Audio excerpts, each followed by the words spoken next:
Friends, how are you today? I hope आप लोग ने बेसिक्स जो फंडामेंटल्स हमने डिस्कस किए हैं थरली रिवाइज कर लिए हैं. I know those fundamentals are very base of your accounts. आप कोई भी बिल्डिंग कंस्ट्रक्ट कर रहे हैं, अगर उसका पाया, उसका फाउंडेशन वीक होगा तो वो बिल्डिंग कभी स्टैंड नहीं कर पाएगा. तो you should have very strong basics, और that was the purpose of the previous lecture. वो फंडामेंटल्स डेवलप करने का पर्पस वही था. तो I am again requesting to those students who have not yet revised, अभी तक जिन्होंने रिवाइज नहीं किया है, thoroughly revise, thoroughly go through, thoroughly understand the fundamentals which are being explained to you. Fine. We would be now entering into chapters. Again, you need to sit with a very open mind. हर एक chapter पहले आपने पढ़ा है या नहीं पढ़ा है, हम दोबारा अच्छे से पढ़ रहे हैं. Approach as I said previously different होगा. इंस्टीट्यूट का एक्सपेक्टेशन डिफरेंट होगा. अभी तक आप लोग अपने रेस्पेक्टिव स्टेट बोर्ड की एक्सपेक्टेशन के हिसाब से अपना प्रिपरेशन कर रहे थे और उसी हिसाब से अपना प्रेजेंटेशन स्किल्स डेवलप कर रहे थे. तो अब आपको फ्रेंड्स इंस्टीट्यूट की एक्सपेक्टेशन के हिसाब से अपने स्किल्स डेवलप करने हैं, प्रेजेंटेशन करना है. See, things are going to be different. तो we are now entering into chapters, and today the chapter I am going to discuss is average due date.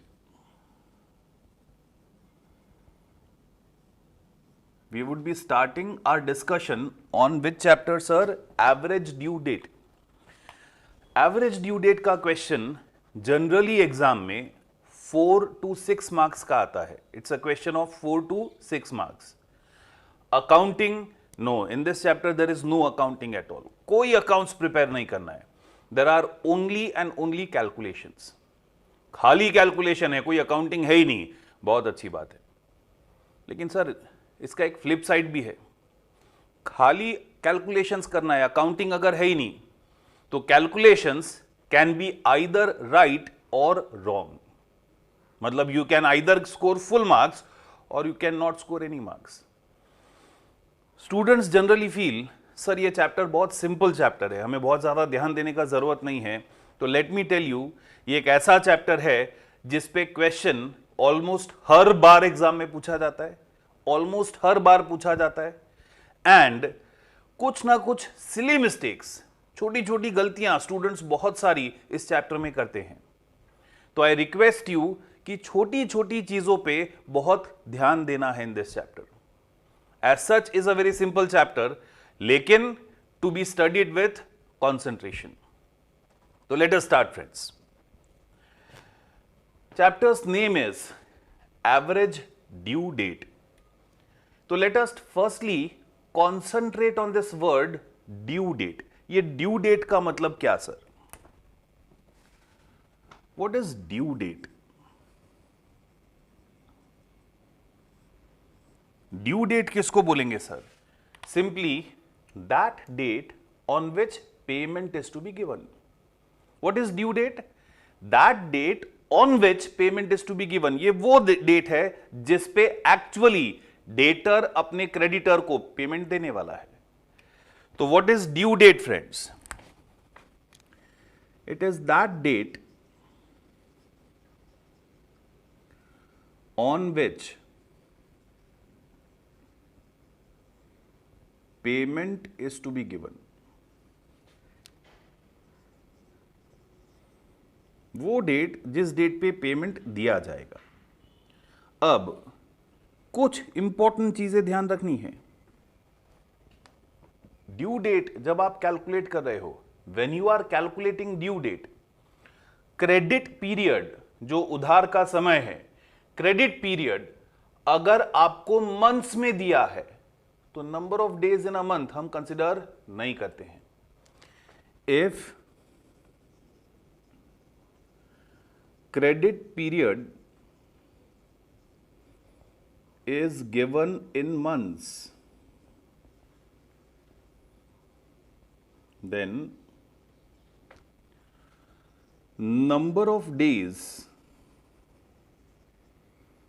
in month are not considered. Sir इसका मतलब क्या हुआ, थोड़ा और clarity से देखते हैं. सपोज गुड्स बेचा गया, पैसा उधार लिया गया on 2nd of Feb. Goods बेचा गया या पैसा उधार लिया गया on 2nd of Feb. Credit period 1 month है.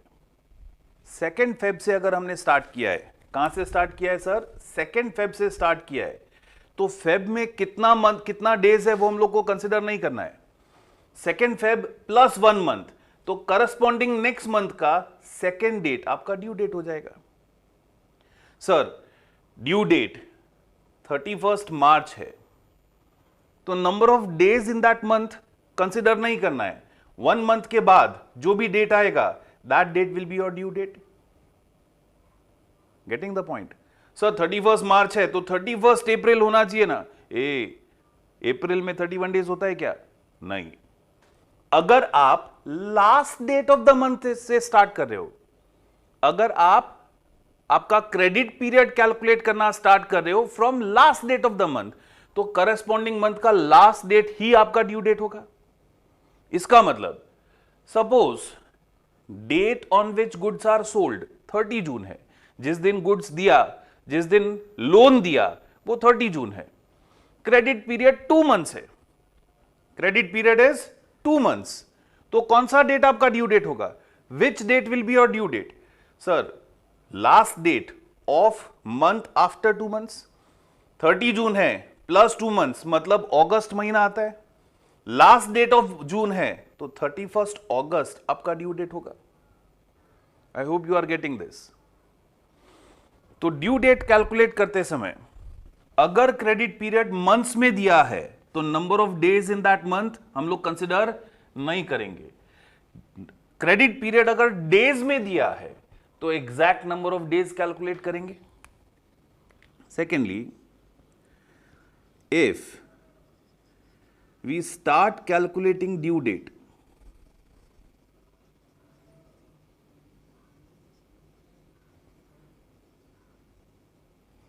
if we start calculating due date from last date of a month,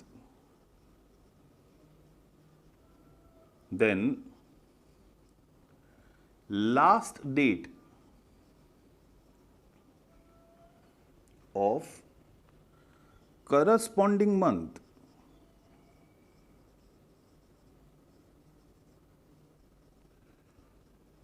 will be due date. उस करस्पॉन्डिंग मंथ का जो लास्ट डेट होगा वही आपका ड्यू डेट होगा. सर अगर ड्यू डेट पब्लिक हॉलीडे पे आया तो, ड्यू डेट ऐसे दिन आया जिस दिन पब्लिक हॉलीडे है, तो उस दिन तो डेटर पैसे नहीं देगा ना. यस, ड्यू डेट अगर पब्लिक हॉलीडे पे आता है तो हम हमेशा प्रीसीडिंग डे को, एक दिन पहले की डेट को अपना ड्यू डेट मान लेते हैं. सर ऐसा किसने बोला है, ये फ्रेंड्स नेगोशिएबल इंस्ट्रूमेंट एक्ट 1881 में दिया हुआ है. अगेन कहां पे दिया हुआ है सर, नेगोशिएबल इंस्ट्रूमेंट एक्ट में दिया हुआ है कि अगर आपका ड्यू डेट पब्लिक हॉलीडे पे आता है, if your due date is falling on a public holiday, तो उससे एक दिन पहले का दिन, एक प्रीसीडिंग डे को हम लोग अपना ड्यू डेट मान लेते हैं. Again, if due date falls on a public holiday,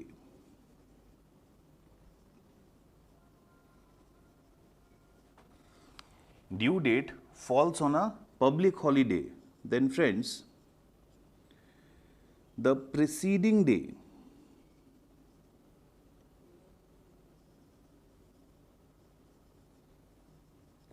is taken as due date.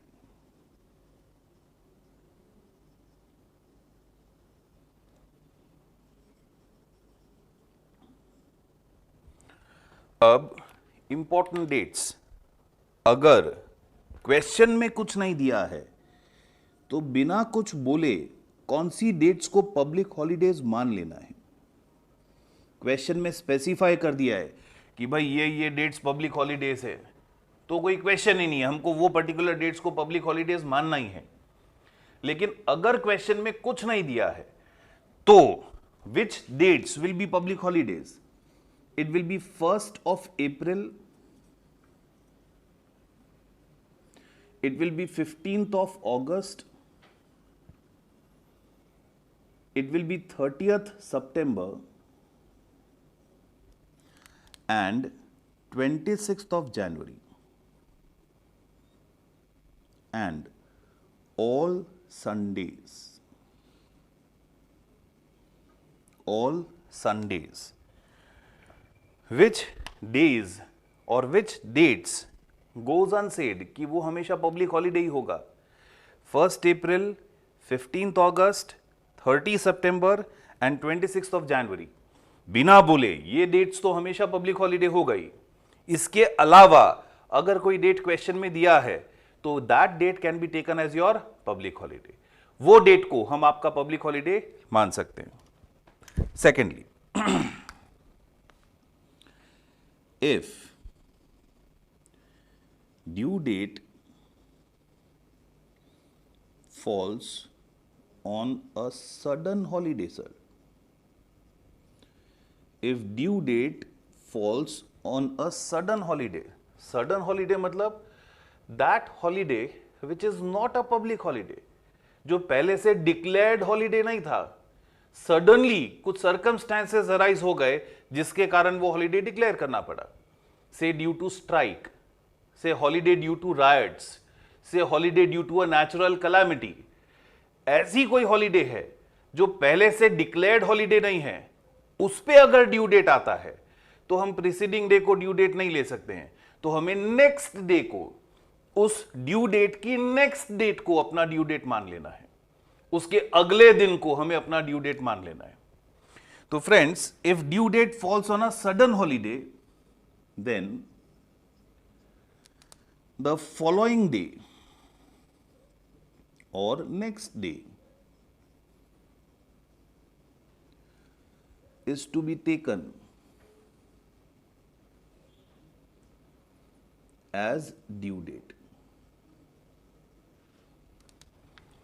तो जो नेक्स्ट डेट आएगा उस नेक्स्ट डेट को हमें अपना ड्यू डेट मान लेना है।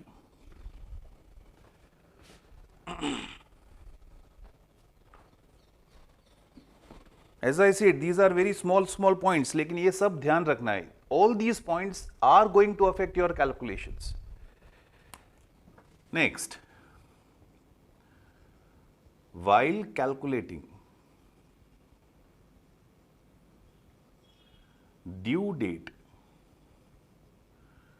for bills of exchange, जब आप बिल्स ऑफ एक्सचेंज के लिए ड्यू डेट कैलकुलेट कर रहे हो, while calculating due date for bills of exchange, see transactions of bills of exchange, ये बिल्स ऑफ एक्सचेंज के जितने भी ट्रांजैक्शंस हैं, they are governed again by negotiable instrument act.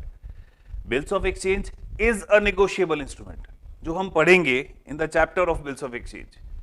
तो बिल्स ऑफ एक्सचेंज के ट्रांजैक्शन कौन गवर्न करता है? नेगोशिएबल इंस्ट्रूमेंट एक्ट गवर्न करता है सर। अब बिल्स ऑफ एक्सचेंज के ट्रांजैक्शंस में ध्यान देना है। In transactions of bills of exchange, first, while calculating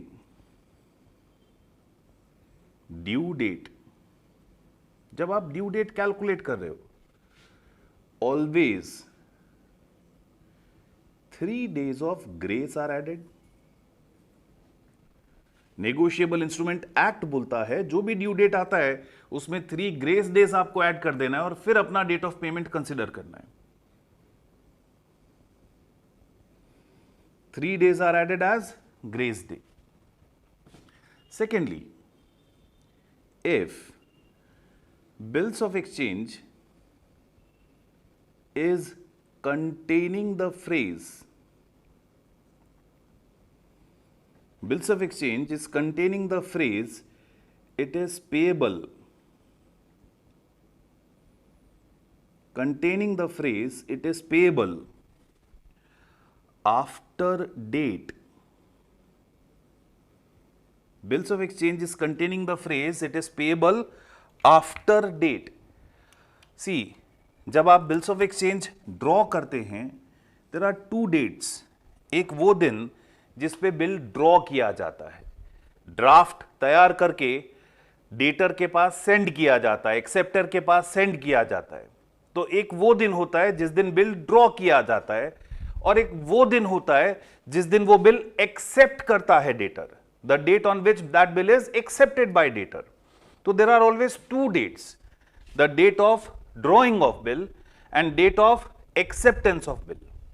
legally speaking, bill of exchange एक बिल कब बनता है? After it is accepted. Bill of exchange bill कब बनता है? After it is accepted by debtor, जब वो बिल डेटर एक्सेप्ट कर लेता है. लेकिन क्वेश्चन अभी भी यही रहता है कि sir, due date, credit period कौन सी डेट से ऐड किया जाए? जिस दिन बिल ड्रॉ किया था उस दिन से, या जिस दिन बिल एक्सेप्ट किया था उस दिन से? तो अब यहां पे ध्यान से समझना है, अगर वो बिल ऑफ एक्सचेंज में फ्रेज यूज किया है it is payable after date, तो बिल का ड्यू डेट हमेशा कैलकुलेट किया जाएगा from date of drawing of bill. कहां से? From date of drawing of bill. Then due date will be calculated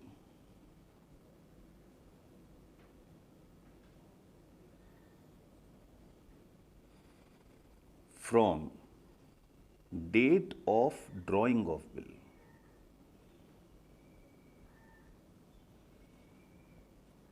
due date calculate किया जाएगा from date of drawing of bill. Same way, if bill is containing the phrase, if your bills of exchange is containing the phrase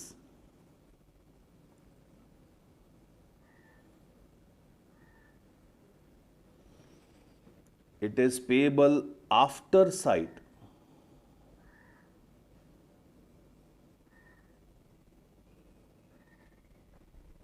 it is payable after sight,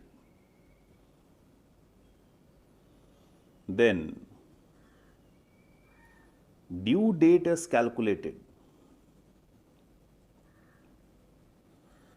Due date is calculated from date of acceptance of bill.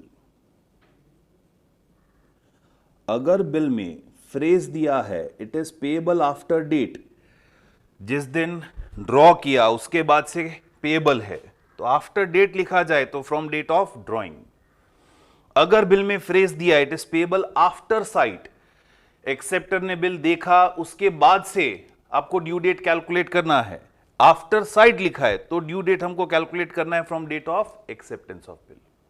And importantly, अगर question में specify नहीं किया है, अगर question में clarify नहीं किया है कि सर बिल आफ्टर डेट है कि आफ्टर साइट है, bill is payable after date और आफ्टर साइट, क्लैरिटी नहीं है, तो हमेशा मान लेना है bill is payable after date. If nothing is clarified, हमेशा क्या मान लेना है? That the bill is payable after date. ये भी लिख लेंगे आप लोग. If nothing is clarified,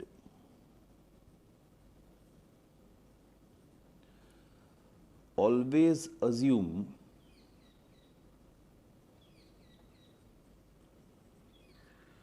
that bill is payable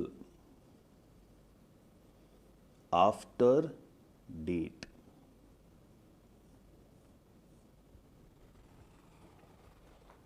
I hope it is clear. जब आप बिल्स ऑफ एक्सचेंज के लिए ड्यू डेट कैलकुलेट कर रहे हैं, तो वाइल कैलकुलेटिंग ड्यू डेट, ये हमको सबको पता है, we always add 3 days of grace. लेकिन गलती हम क्या करते हैं, कई बार क्वेश्चन में डेट ऑफ इनवॉइस दिया होता है, मतलब वो बिल्स ऑफ एक्सचेंज नहीं है. डेट ऑफ इनवॉइस अगर दिया है तो 3 days ऑफ ग्रेस कभी ऐड नहीं होगा. हमेशा 3 days ऑफ ग्रेस ऐड नहीं होता है। 3 days ऑफ ग्रेस कब ऐड होता है? जब हम ड्यू डेट कैलकुलेट कर रहे हैं for bills of exchange. Secondly, अगर बिल में फ्रेज दिया है it is payable after date, तो ड्यू डेट कहां से कैलकुलेट होगा? From date of drawing of bill sir. अगर बिल में फ्रेज दिया है payable after sight, from date of acceptance of bill sir. कुछ नहीं दिया है तो हमेशा मान लेना है that this bill is payable after date. कई बार बिल में फ्रेज दिए होते हैं it is payable on demand, it is payable at sight, it is payable on presentment. तो फ्रेंड्स, ये जो बिल्स हैं ये टर्म बिल्स नहीं है। Payable on demand, at sight, on presentment, तो ये बिल्स टर्म बिल्स नहीं है। जिस दिन एक्सेप्टर ये बिल प्रेजेंट करेगा फॉर पेमेंट, वो डेट उसका ड्यू डेट हो जाएगा। जिस दिन ये बिल प्रेजेंट किया जाएगा फॉर पेमेंट, वही डेट उसका ड्यू डेट हो जाएगा। ये बिल्स का कोई फिक्स्ड टेन्योर नहीं है। I hope you are getting this. तो लास्ट पॉइंट लिखेंगे, if bills of exchange are payable either on demand और आफ्टर साइट नहीं, एट साइट और on presentment,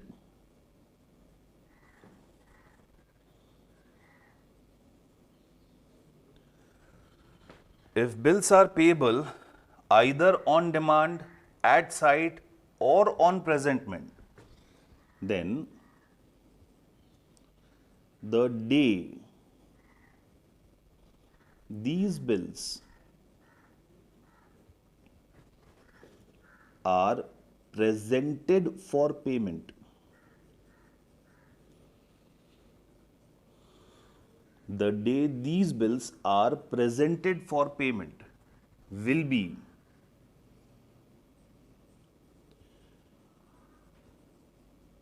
that date will be taken as its due date।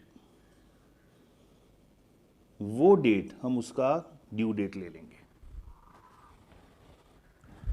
तो जब आप due date खाली calculate कर रहे हो, आपको ये सारे छोटे छोटे पॉइंट्स ध्यान में रखने हैं। ये सभी पॉइंट्स आपको क्लियर होने चाहिए for calculating due date.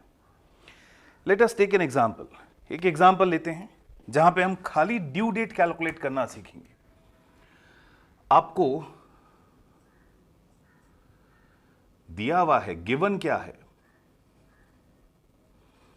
You are given date of invoice, you are given date of invoice and credit period, date of invoice and credit period, due date आपको डिसाइड करना है। Keeping all these points in mind, due date आपको decide करना है। सबसे पहले ही ध्यान दीजिए क्या दिया है? डेट ऑफ इनवॉइस दिया है सर, बिल नहीं है। मतलब ये बिल से रिलेटेड पॉइंट्स हमको ध्यान में नहीं लेने हैं। These are not bills. For example, date of invoice is 28th of Feb 2019। Bill या डेट ऑफ इनवॉइस, इनवॉइस किस दिन जनरेट हुआ? 28th of Feb। Credit period is 1 month। Credit period friends कितना है? It is 1 month। बताइए what should be due date? What should be due date? 28th of March। Sorry, क्या गलती किया? 28th Feb is last date of the month। Feb महीने का last date है ना। And if you are starting your calculation from last date of the month, corresponding month का last date ही आपका ड्यू डेट होगा। तो 28th Feb plus 1 month, what will be your due date? It will be friends 31st of March 2019। 31st of March 2019। Let's take one more example. Suppose date of invoice 28 Feb 2019 है and credit period 30 days है। Sir 1 month and 30 days एक ही बात हुआ ना? No. अगर credit period months में दिया है तो हमको number of days in that month consider नहीं करना है, लेकिन अगर क्रेडिट पीरियड प्रिसाइजली 30 डेज दिया है तो एग्जैक्टली 30 डेज ही ऐड करना है। सर फेब में कितना डेज बाकी है? कुछ नहीं, मार्च में 30 डेज ऐड कर देंगे तो 30th March will be your due date. क्या होगा आपका ड्यू डेट? 30th मार्च आपका ड्यू डेट होगा। If I say 3rd April 2019 is the date of invoice, credit period is 45 days, credit period is 45 days, तो आपको प्रिसाइजली 45 डेज ऐड करना है। सी अप्रैल में कितना डेज होता है सर? अप्रैल में टोटल 30 डेज होता है। आउट ऑफ 30 डेज 3 डेज तो ऑलरेडी चला गया है, तो how many days are left in April? I would say 27 days are left in April. 27 days are left in April. And हमको ऐड कितना करना है? 45 days. 27 days उसमें से अप्रैल में आ गया, तो रिमेनिंग 18 days नेक्स्ट मंथ का होगा। Remaining 18 days will be of May. मतलब हमारा due date 18th of May 2019 हो जाएगा। समझ में आ रहा है? चलिए अगेन, अगर डेट ऑफ इनवॉइस 30 जून 2019 है, it is 30 June 2019 and credit period is 3 months। Credit period is 3 months। Sir जून से स्टार्ट किया है, you are starting from June, तो 3 months ऐड करोगे तो सितंबर आएगा। मतलब 30 September will be your due date, correct? What will be due date? 30 September, correct? 30 September तो सर पब्लिक हॉलीडे है, अभी आपने लिखवाया। 30 September अगर पब्लिक हॉलीडे है तो हमें प्रीसीडिंग डे को ड्यू डेट लेना पड़ेगा। प्रीसीडिंग डे मतलब 29th September 2019 should be taken as due date। I hope everyone is getting कैसे ड्यू डेट कैलकुलेट किया जा रहा है। से 2nd of July 2019 is the date of invoice. 45 days is credit period. 45 days का credit period है, तो same वैसे ही ऐड करते हैं हम लोग। We will again add it in the same manner. जुलाई में 31 डेज होते हैं, उसमें से 2 दिन चले गए 2nd जुलाई, तो how many days are left in July sir? 29 days are left in July. How many days are left in July? 29 days are left in July. हमको कितना दिन ऐड करना है? 45 डेज ऐड करना है। 45 डेज ऐड करना है तो रिमेनिंग 16 डेज अगस्त का होगा। रिमेनिंग 16 डेज अगस्त का होगा। What will be your due date? It will be 16th of August। Sir 30 April 2019, 30 April 2019 plus 4 months, 30 April 2019 date of invoice है, plus 4 months, 30 April plus 4 months मतलब कौन सा मंथ आएगा? 4 + 4 8, अगस्त मंथ आएगा। तो सर 30 अगस्त हमारा ड्यू डेट होना चाहिए, यस और no? No sir, 30 April again is last date of the month. If you are starting from last date of the month तो करस्पॉन्डिंग मंथ का लास्ट डेट ही ड्यू डेट होना चाहिए ना। अगस्त में लास्ट डेट क्या होता है सर? अगस्त में लास्ट डेट 31st अगस्त होता है। What will be your due date? 31st अगस्त। Are you getting this? Yes. तो आप लोग इतना फ्रेम पॉज करेंगे, रिवाइज करेंगे अच्छी तरह, और फिर हम लोग आगे बढ़ेंगे। Pause, copy, revise and then restart.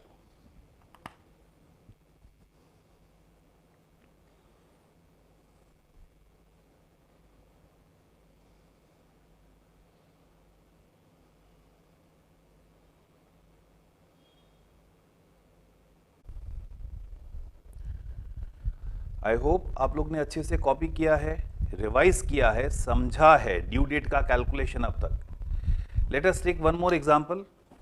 एक और एग्जांपल खाली ड्यू डेट कैलकुलेशन का लेते हैं, जहां आपको पहले दिया है date of drawing of bill.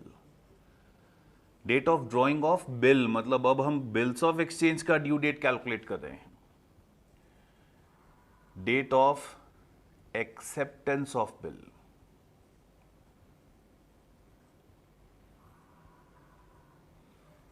Credit period,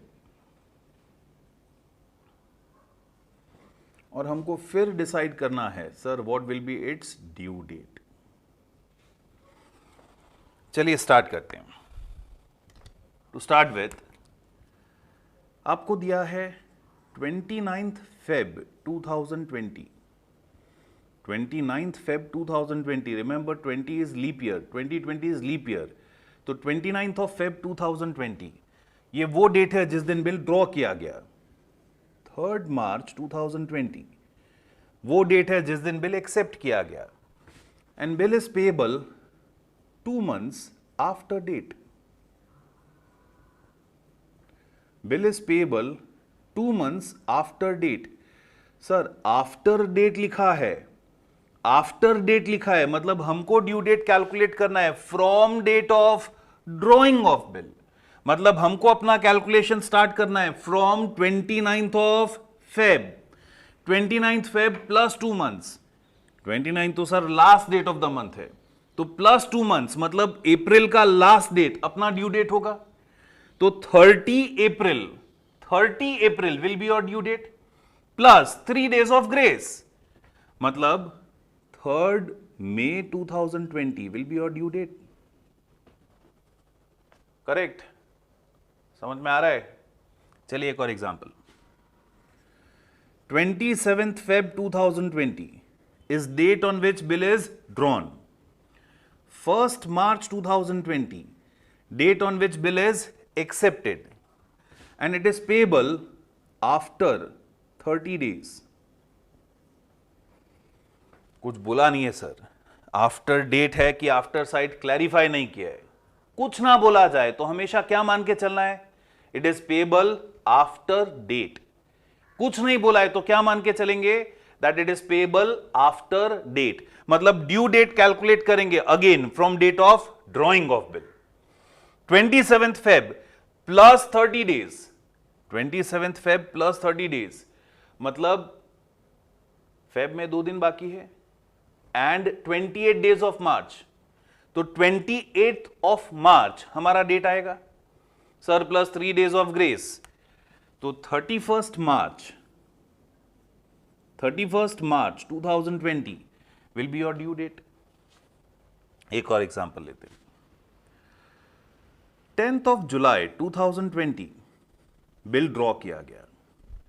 12th of July 2020 bill accept किया गया। Bill is payable 1 month। Bill is payable after 1 month, 1 month after site. अगर दिया जाए it is payable 1 month after site, तो अब ड्यू डेट हमको कहां से कैलकुलेट करना है, not from date of drawing but from date of acceptance. If it is payable 1 month after sight, हमें ड्यू डेट कैलकुलेट करना है फ्रॉम डेट ऑफ एक्सेप्टेंस, मतलब 12th of July plus 1 month, 12th of August, 12th of August plus 3 days of grace, 15th of August. Sir, 15th August is public holiday. Public holiday है तो क्या करेंगे, preceding day को due date लेंगे, मतलब 14th August will be your due date. 12th of July plus 1 month plus 3 days grace, कौन सा date आता है, 15th August। 15th August public holiday है तो प्रीसीडिंग डे पे ड्यू डेट ले लिया हमने।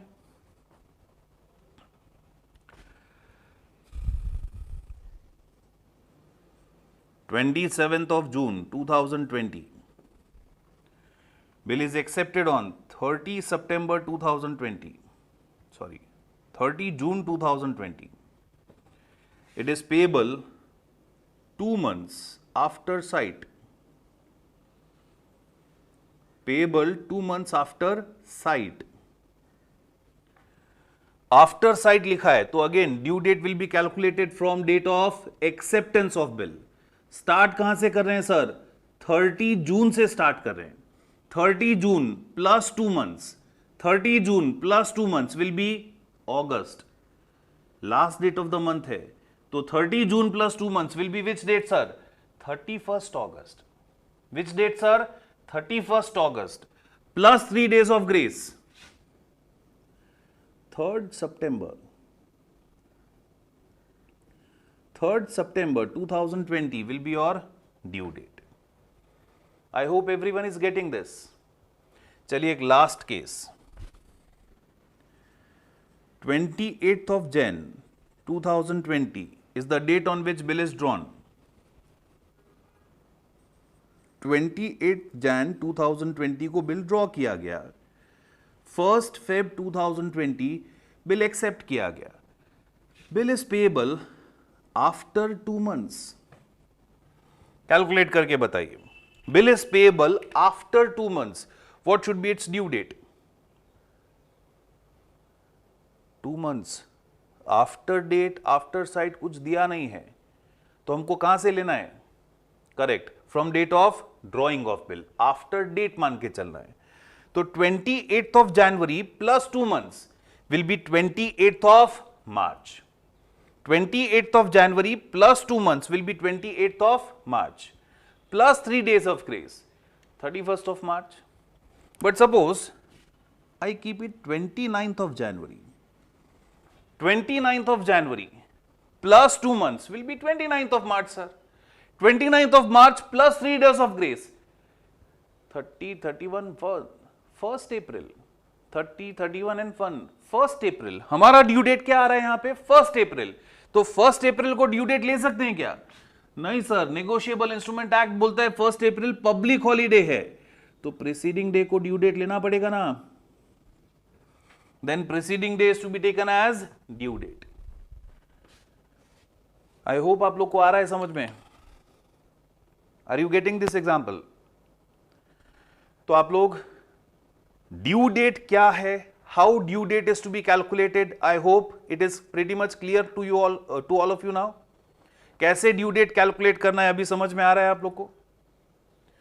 तो आगे हम लोग अगर बढ़े, आफ्टर ड्यू डेट, चैप्टर का नाम क्या था सर? Average due date. Chapter's name was average due date.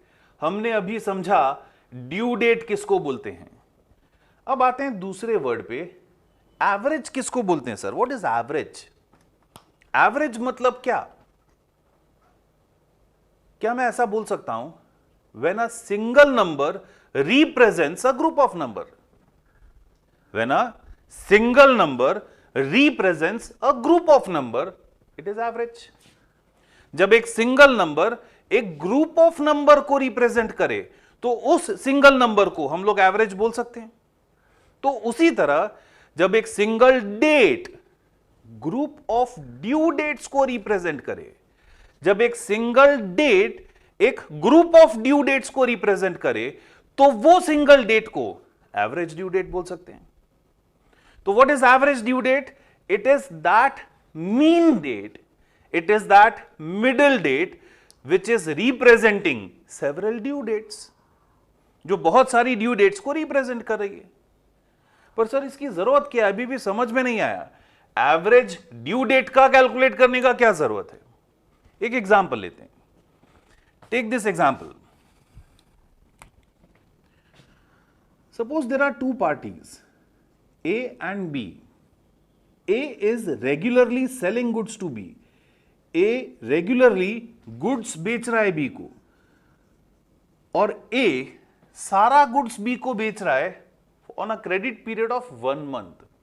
1 महीने के क्रेडिट पीरियड पे गुड्स बेच रहा है. से A ने 10th अप्रैल को गुड्स बेचा, 10th अप्रैल, फिर उसने 15th अप्रैल को गुड्स बेचा, फिर 1st मई को वापस गुड्स बेचा, फिर 15th जून को वापस गुड्स बेचा, 20th जून को अगेन सेल किया. सारा सेल 1 month के क्रेडिट पीरियड पे किया है ना. मतलब ये सभी सेल के लिए पैसा ड्यू कब होगा, पैसा पे कब करना है बी को। सर फर्स्ट का पेमेंट 10th मई को करना है, 1 मंथ का क्रेडिट पीरियड। सेकेंड का पेमेंट 15th मई को करना है। थर्ड का पेमेंट 1 जून को करना है, 15 जुलाई को करना है एंड 20 जुलाई को करना है। ये अलग अलग डेट पे बी को पैसा देना है। बी बोलता है मेरे पास इतना फालतू का टाइम नहीं है, ये सारा अलग अलग डेट पे पैसा नहीं दूंगा, मैं ये सारा पेमेंट आपको एक साथ दे दूंगा। क्या बोल रहा है बी, मैं ये सभी बिल्स के लिए अलग अलग पेमेंट नहीं करना चाहता हूं, मैं ये सभी बिल्स के लिए आपको एक साथ सारा पैसा दे देना चाहता हूं। तो ये बोलता है ठीक है, मुझे कोई दिक्कत नहीं है, आप एक साथ सारा पैसा दे दो। ये बोलता है एक काम करो 10th मई को ही सारा पैसा एक साथ दे दो। तो बी सोचेगा ना, अगर मैं 10th मई को सारा पैसा एक साथ दे दूंगा तो पहले ट्रांजैक्शन का पेमेंट तो मैं टाइमली दूंगा, बाकी के सारे ट्रांजैक्शंस का मैं जल्दी पेमेंट दे दूंगा। पहले का टाइमली पेमेंट दे रहा हूं, बाकी सभी ट्रांजैक्शंस का पेमेंट मैं जल्दी दे रहा हूं, मतलब बाकी सभी पेमेंट्स पे मुझे इंटरेस्ट का नुकसान होगा। ये पैसा मैंने ए को नहीं दिया होता, बैंक में रखा होता तो मुझे इंटरेस्ट मिला होता ना, तो मेरा ये इंटरेस्ट लॉस हो जाएगा। तो बी बोलता है नहीं नहीं, 10th मई को मैं सारा पेमेंट नहीं दे सकता हूं, मैं आपको सारा पेमेंट लास्ट में एक साथ दे दूंगा, 20 जुलाई को सारा पैसा एक साथ दे दूंगा। अब 20 जुलाई को अगर वो पैसा देगा तो ए एग्री नहीं करेगा। ए बोलेगा लास्ट ट्रांजैक्शन का पेमेंट आप टाइमली दे रहे हो, लेकिन बाकी सबका लेट पेमेंट दे रहे हो, और बाकी सबका लेट पेमेंट दे रहे हो तो मुझे ए को इंटरेस्ट का नुकसान होगा। तो उन्हें एक मिडल डेट, एक मीन डेट ऐसा ढूंढना पड़ेगा ना जिसपे अगर पेमेंट दिया जाए तो किसी भी पार्टी को कोई इंटरेस्ट का नुकसान नहीं होगा। That middle date, that mean date is your average due date. वो बीच का डेट उसको क्या कहलाएगा, एवरेज ड्यू डेट। मतलब एवरेज ड्यू डेट क्या है sir, it is that mean date, it is that middle date on which if payment is given there is no loss of interest to either party. ये वो बीच का दिन है जिस दिन अगर पैसा दिया जाए तो दोनों में से किसी भी पार्टी को कोई इंटरेस्ट का नुकसान नहीं होगा।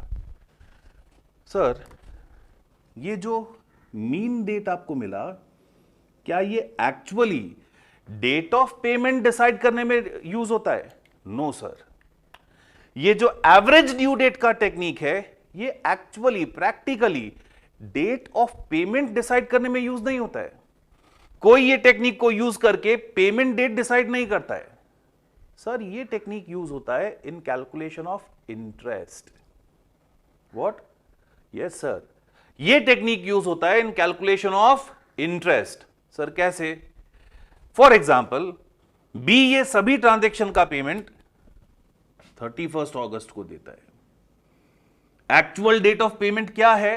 31 अगस्त। अगर बी सभी ट्रांजैक्शन का पेमेंट 31 अगस्त को दे रहा है तो सोचो सभी ट्रांजैक्शन के लिए लेट पेमेंट दे रहा है।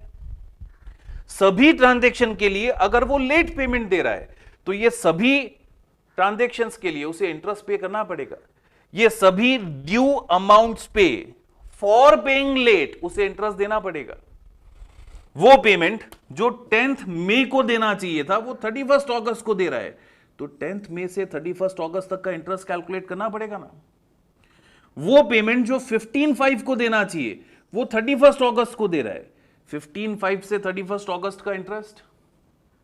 1 जून को जो पेमेंट देना चाहिए 31 अगस्त को दे रहा है, तो 1 जून से 31 अगस्त तक का इंटरेस्ट। 15 जुलाई से 31 अगस्त तक का इंटरेस्ट। 20 जुलाई से 31 अगस्त तक का इंटरेस्ट। सभी ट्रांजैक्शन पे अलग अलग डेज के हिसाब से उसको इंटरेस्ट कैलकुलेट करना पड़ेगा। समझ में आ रहा है? लेकिन अगर एवरेज ड्यू डेट का टेक्निक हमें पता है, अगर हमें एवरेज ड्यू डेट का टेक्निक पता है तो हमें पता है ये एवरेज ड्यू डेट वो डेट है जिस पे पेमेंट दिया जाए तो दोनों में से किसी भी पार्टी को कोई इंटरेस्ट का नुकसान नहीं होगा। ये जीरो इंटरेस्ट डेट है सर। तो हम क्या कर सकते हैं, ये टोटल अमाउंट जो पेबल है, ये टोटल अमाउंट जो पेबल है, इस टोटल अमाउंट पेबल पे सीधा एवरेज ड्यू डेट से 31 अगस्त तक का इंटरेस्ट कैलकुलेट कर सकते हैं। तो हमें बार बार इंटरेस्ट कैलकुलेट नहीं करना पड़ेगा, सीधा टोटल अमाउंट पे एवरेज ड्यू डेट से 31 अगस्त तक का इंटरेस्ट निकाल सकते हैं। मतलब ये जो टेक्निक है, ये actually date of payment decide करने में यूज नहीं होगा। ये टेक्निक कहां पे यूज होगा? इन calculation of interest.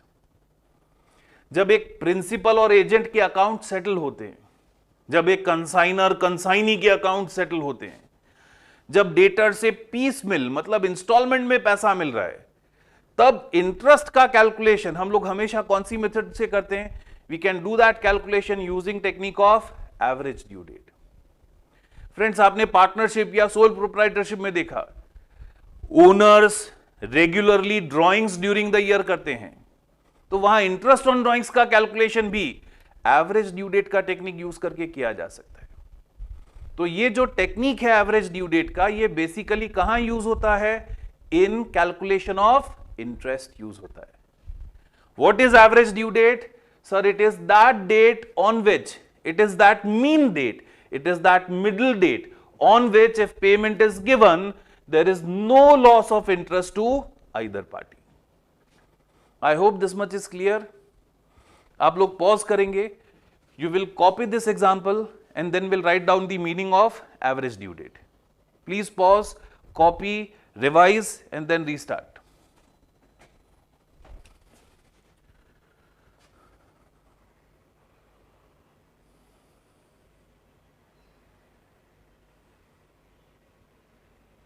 Okay friends, तो write down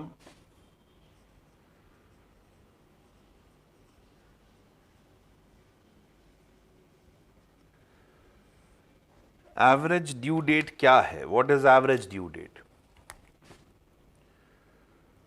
when a single number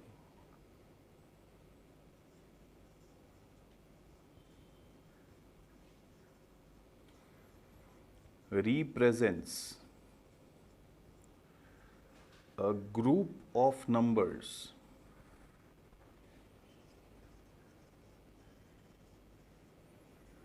it is called an average.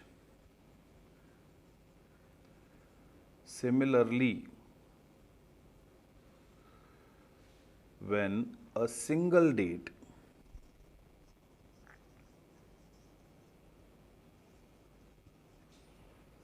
represents a group of due date, it is called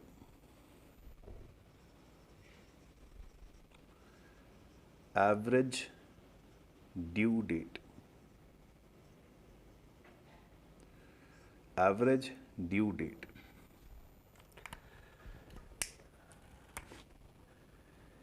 It is that mean date on which if payment is given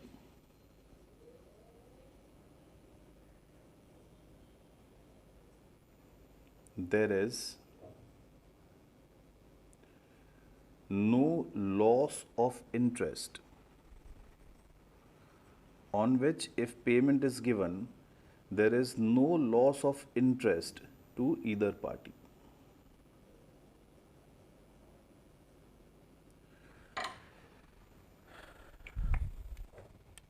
You can further write down this technique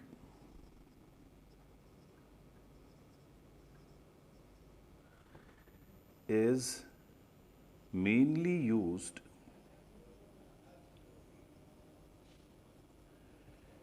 in calculation of interest.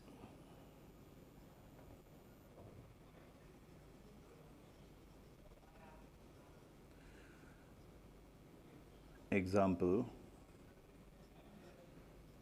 while settling accounts of principal and agent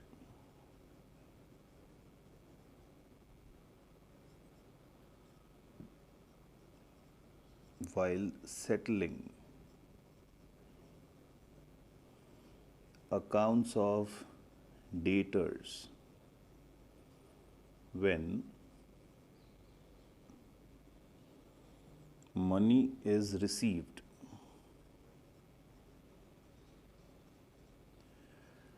piecemeal, मतलब in installments, in calculation of interest on drawings.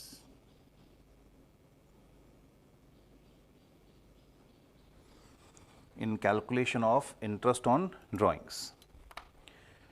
तो next आता है friends, I hope average due date क्या है समझ में आया आपको।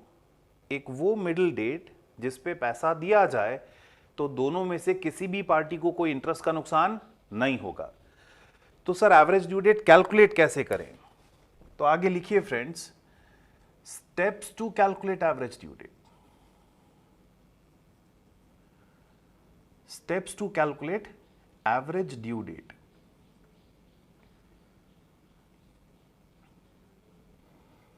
What would be given to you? आपको गिवन क्या होगा?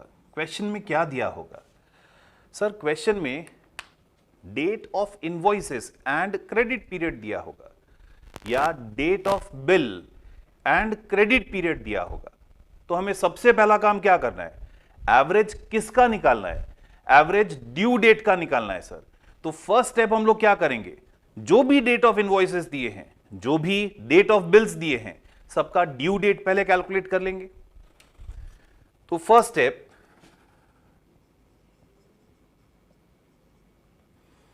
Find due dates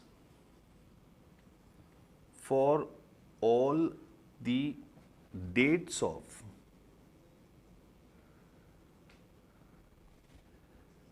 invoices or bills given. Find due date for all the dates of invoices and bills given. Second step, friends, important है। Second step, due date सभी का calculate करने के बाद select a base date. Select a base date. Friend कोई भी date आप base date ले सकते हो। Any date can be taken as base date. You need to select a base date. Base date क्या होगा? Any date can be your base date.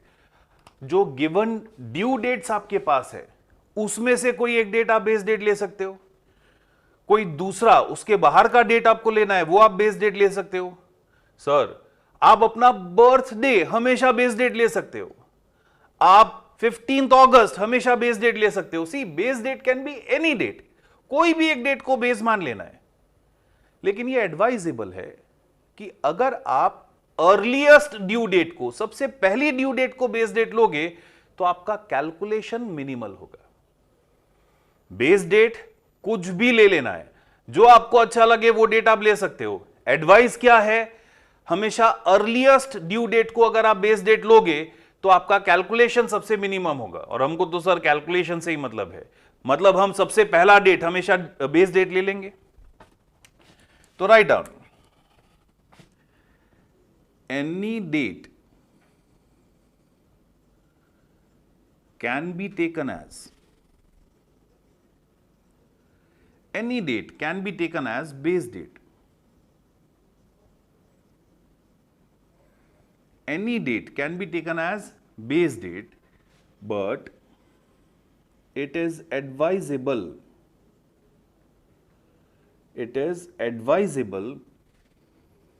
to always take the earliest date, the earliest due date as base date. Advisable क्या है, जो earliest base due date है उसी को हमेशा base date ले लेना है। तो सबसे पहला काम क्या करना है, हमें ड्यू डेट सभी इनवॉइसेस जो दिए हैं उसके लिए कैलकुलेट करना है। ड्यू डेट कैलकुलेट करने के बाद उन्हीं ड्यू डेट्स में से या उसके अलावा एक बेस डेट सेलेक्ट करना है। सर ये बेस डेट सेलेक्ट क्यों किया? फ्रेंड्स, हम डेट्स का एवरेज कैलकुलेट नहीं कर सकते हैं। सोचिए जरा, डेट्स का एवरेज कैलकुलेट कर सकते हो क्या? नहीं, हमें एवरेज कैलकुलेट करना है not of dates but of number of days. हमको किसका एवरेज निकालना है? हमको नंबर ऑफ डेज का एवरेज निकालना है सर। तो आफ्टर सेलेक्टिंग बेस डेट हम लोग क्या करेंगे? Third step, after selecting base date हम लोग क्या करेंगे? We will calculate number of days. We will calculate number of days from base date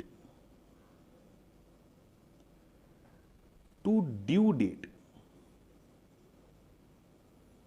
of each transaction.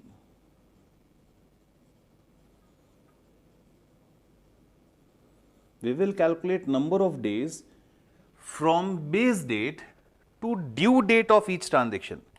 तो हर एक ड्यू डेट बेस डेट से कितना दूर है वो आपको मिल जाएगा, और आपको वो जो नंबर ऑफ डेज मिले उसका एवरेज कैलकुलेट करना है।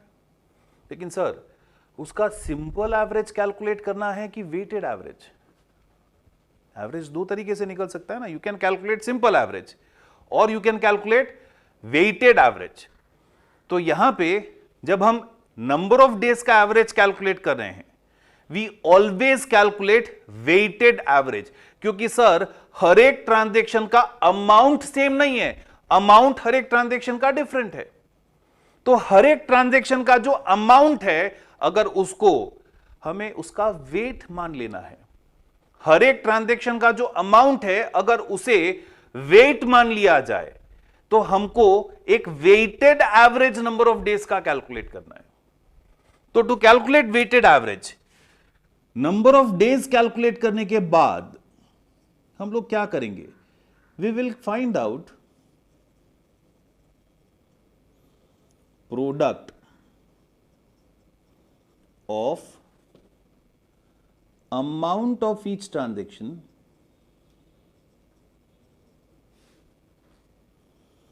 we will find out product of amount of each transaction and its number of days. Product किसका फाइंड कर लेंगे? प्रोडक्ट हम लोग फाइंड कर लेंगे of amount of each transaction and number of days. And finally last step, we may now calculate our average due date.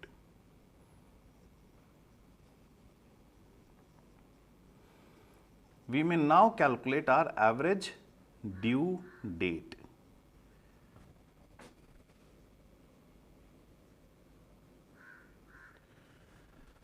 What will be average due date equal to? Average due date क्या होगा? तो sir, हम weighted average, weighted mean number of days का calculate कर रहे हैं। क्या calculate कर रहे हैं? वेटेड मीन कैलकुलेट कर रहे हैं। अगर आप लोगों ने स्टैटिस्टिक्स पढ़ा है तो वेटेड मीन का फॉर्मूला आपको याद होगा। Weighted mean was sigma sum of XI WI upon sum of WI, variable into its weight, जो प्रोडक्ट का सम है divided by total weight. Variable यहां पे क्या है? किसका एवरेज निकालना है? नंबर ऑफ डेज का एवरेज निकालना है सर। वेट किसको माना है? अमाउंट को हमने वेट माना है। तो ये फोर्थ स्टेप में नंबर ऑफ डेज और उसकी अमाउंट को मल्टीप्लाई करके हमने XI फाइंड कर लिया है। हमने XI फाइंड कर लिया है, बोल सकते हैं। तो we can say average due date will be nothing but your selected base date, जो आपकी सेलेक्टेड बेस डेट है, प्लस XIWI मतलब total of product column, divided by total weight. Weight किसको माना है हमने? अमाउंट को, तो we will divide it by total amount. तो you will get your answer in number of days. Base date plus total product divided by total amount. I hope ये steps समझ में आए आप लोग को। आप लोग इतना पॉज करेंगे, कॉपी करेंगे, प्रॉपरली रिवाइज करेंगे और फिर हम लोग आगे बढ़ेंगे। पॉज करिए।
ओके फ्रेंड्स, आई होप अभी तक समझ में आ रहा है आप लोग को, आपने अच्छे से रिवाइज किया है steps to calculate average due date.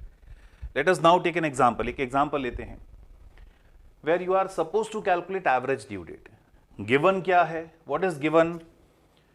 Date of invoice दिया है, मतलब ड्यू डेट कैलकुलेट करते समय 3 डेज ऐड करना है क्या? No sir. Amount of each transaction दिया है and you are given credit period. तो let's start our solution friends.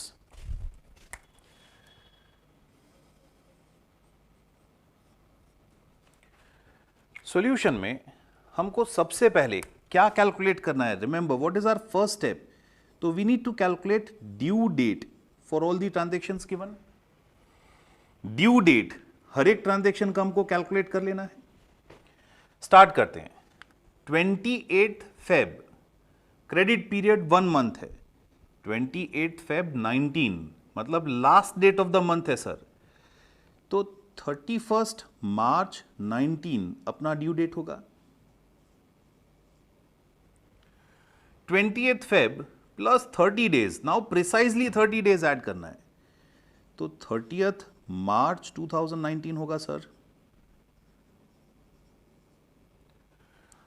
12/7 plus 1 month 12 अगस्त 2019 होगा सर।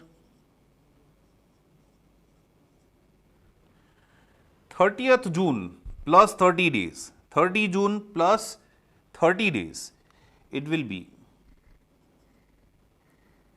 30 जुलाई 2019 होगा सर। ड्यू डेट्स समझ में आया सबको? ड्यू डेट कैलकुलेट कर लिया सर, तो हमको नेक्स्ट काम क्या करना है? Next we need to suppose a base date. हमको एक बेस डेट ले लेना है sir. Any date can be taken as base date, कोई भी डेट आप अपनी बेस डेट ले सकते हो। एडवाइजेबल क्या है? अर्लीस्ट ड्यू डेट को बेस डेट लो। अर्लीस्ट ड्यू डेट मतलब हम लोग क्या करेंगे? हम लोग 30 मार्च 2019 को अपना बेस डेट ले लेंगे। सबसे अर्लीस्ट डेट कौन सा है यहां पे? 30th March 2019। तो we will select 30 March 2019 as our base date. Third step, base date calculate कर लिया, तो now we will find out number of days. Number of days कहां से कहां तक? Number of days from base date to due date of each transaction. Base date से due date तक number of days calculate करना है। Base date 30 मार्च है तो 31 मार्च तक 1 डे होगा। 30 मार्च है, यहां पे भी 30 मार्च है, 0 डेज। 30 मार्च है, 12th अगस्त तक कितना डेज होगा? कैलकुलेट कीजिए। 1 डे ऑफ मार्च, एक दिन मार्च का बाकी है।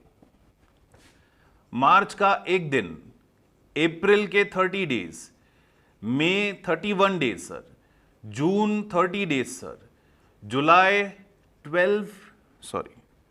31 days sir, August 12 days sir, तो 135 डेज, करेक्ट।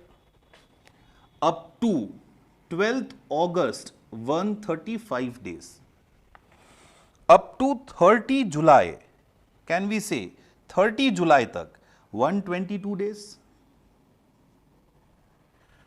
मार्च में एक दिन बाकी है, April 30 days, May 31 days, June 30 days and 30 days of July, तो total 122 days. Number of days calculation आया। तो हमने नंबर ऑफ डेज कैलकुलेट किया from base date to due date of each transaction. Number of days calculate करने के बाद next क्या करेंगे? We will calculate product. Sir किसका product? Product of amount and number of days. तो 1000 into 1, 2000 into 0, 1000 into 135, 1,35,000, 1000 into 122, 1,22,000. Sir, what is total product? Total product is 2,58,000. 2,58,000. What is total amount? It is 5,000, sir. Total amount is 5,000. So now, what is average due date? Average due date क्या है? It is base date plus total product divided by total amount. It is nothing but base date plus total product divided by total amount. What is base date here? 30 March, sir. 30 March 2019. What is total product we are getting? 2,58,000. Total amount is 5,000. तो average due date क्या हो जाएगा? It will be 30 March 2019 plus 2,58,000 divided by 5,000.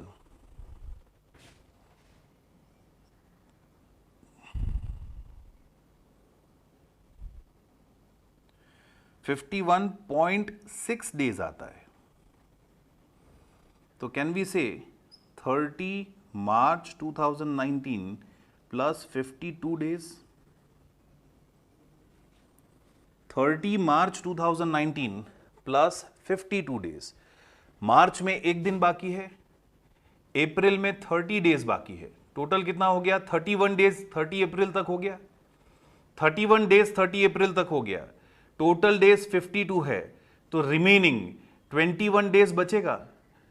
21 days May month में आएगा, मतलब 21st of मई 2019 will be your average due date. 30 March 19 में 52 days add किया, तो 21/5/2019 will be your average due date. समझ में आया कैलकुलेशन? कैसे कैलकुलेट किया पता चला? अब यहां पे एक बहुत इंपॉर्टेंट पॉइंट समझना है। 51.6 आया था डिवाइड करके, राउंडिंग ऑफ प्रिंसिपल फॉलो किया, 52 डेज ले लिया। सपोज हमारा आंसर 51.06 आया होता, 51.06 आया होता तो राउंड ऑफ कैसे करते? 51 डेज, नो फ्रेंड्स, तो भी 52 डेज। 51 पॉइंट कुछ भी अगर आता है तो 12 बजने के बाद कुछ सेकंड्स भी ऊपर हो जाए तो डेट तो चेंज हो जाता। 12 बजने के बाद कुछ सेकंड्स भी ऊपर हो जाए तो डेट तो चेंज हो ही जाता है ना। तो जब आप डेज में राउंडिंग ऑफ कर रहे हो, हमेशा नेक्स्ट नंबर पे राउंड ऑफ करोगे, हमेशा फॉलोइंग नंबर पे राउंड ऑफ करोगे। तो 51 point anything will be rounded off to next number. Clear है?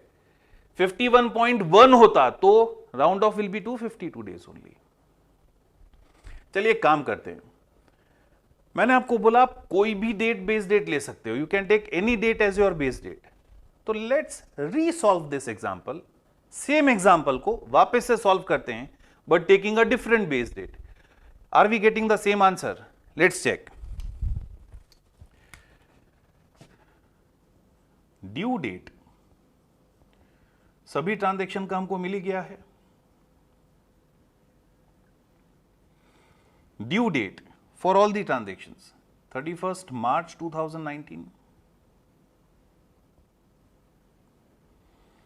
30 March 2019,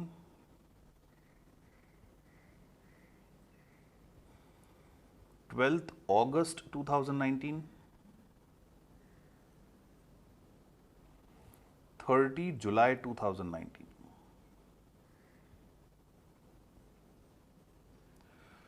We now need to select a base date. Instead of 30 March, let's take 12th August as your base date. Let's take 12th August as your base date. अब हम लोग base date किसको ले रहे हैं? 12th August 2019।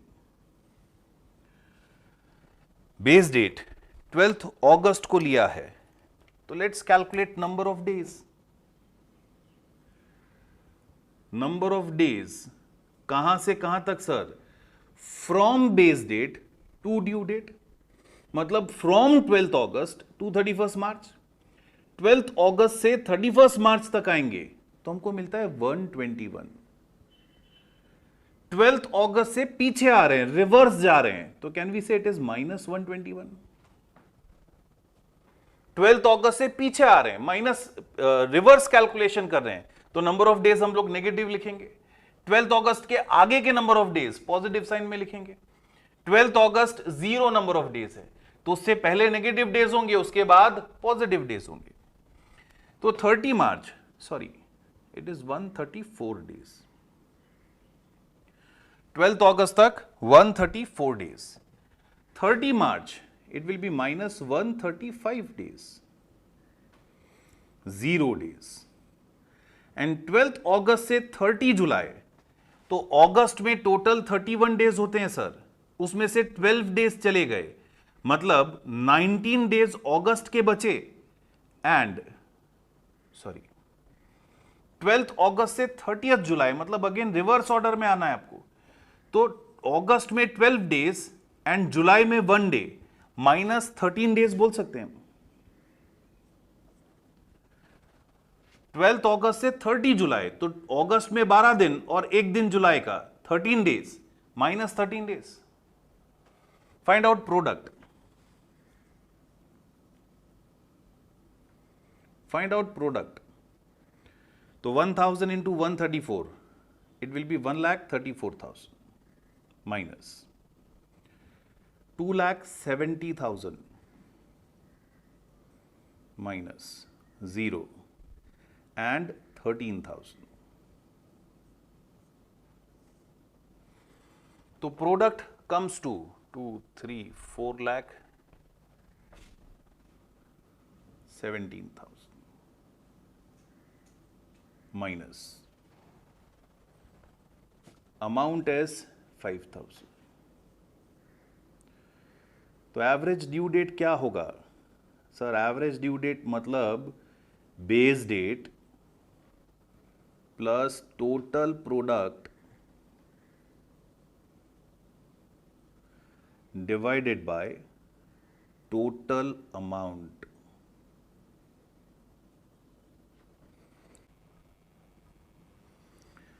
That means base date हमने क्या लिया फ्रेंड्स?